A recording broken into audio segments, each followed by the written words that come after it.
Le Seigneur est une chose et nous en sommes une autre.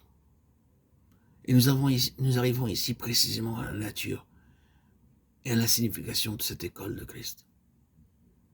Comment ce problème pourra-t-il être résolu? Il se résout tout simplement de cette façon. Le Seigneur parle sans cesse d'un moment où il sera en eux et où eux seront en lui. Et lorsque ce moment sera venu, ils seront dans la réalité la plus intime et la plus profonde de leur être, entièrement autre de ce qu'ils sont dans toutes les autres parties de leur être. C'est dire qu'il y aura en eux ce qui est Christ, ce qu'est Christ, en tout ce qu'il est, lui, absolument autre dans leur personne même. Dans leur âme, dans leur corps, ils seront entièrement différents de ce qu'il est, lui, au centre même de leur esprit.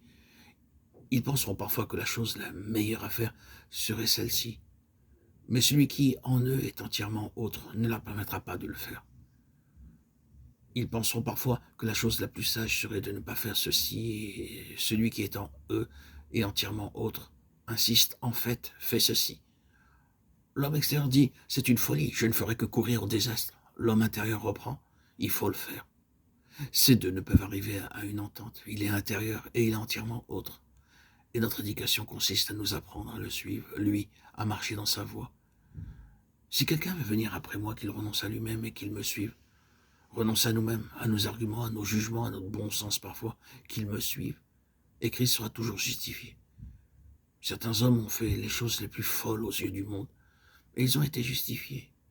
Cela n'est pas dit pour nous suggérer la pensée d'aller commencer à faire des choses folles. Je parle ici de l'autorité de Christ en nous, de la différence de Christ d'avec nous-mêmes. Et c'est la première leçon que le Saint-Esprit nous enseigne. À tous ceux qui entrent dans l'école de Christ, qu'il y a cette grande différence, cette grande séparation de lui. Lui est une chose, et que nous, avec toutes nos aspirations religieuses même, nous en sommes une autre. Et nous ne serons sûrs d'être dans la bonne voie qu'en lui soumettant toutes choses. C'est pourquoi la prière doit avoir une si grande place dans la vie d'un enfant de Dieu. Et c'est pourquoi la prière avait une si grande place dans sa vie lorsqu'il était ici-bas.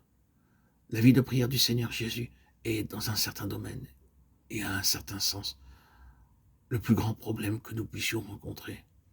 Il est Christ. Il est le Fils de Dieu. Il est sous l'onction du Saint-Esprit et il est sans péché dans sa personne. Et cependant, il doit passer toute la nuit en prière, après le dur et long travail de la journée. Nous le retrouvons sans cesse en prière. Pourquoi donc doit-il prier? Parce qu'il y a d'autres influences qui sont à l'œuvre. Il y a d'autres choses qui cherchent à attirer son attention. Sa réponse est son obéissance. Et il doit rester constamment en ligne avec l'onction, en harmonie avec l'esprit, sous le gouvernement duquel il s'est placé, parce qu'il ne peut rien décider de lui-même. S'il a dû faire cela, qu'en est-il de nous? Nous ne sommes pas comme lui, sur un niveau sans péché. Il y a en nous tous, dans notre nature même, ce qui agit violemment contre Dieu, contre la pensée de Dieu, contre la volonté de Dieu.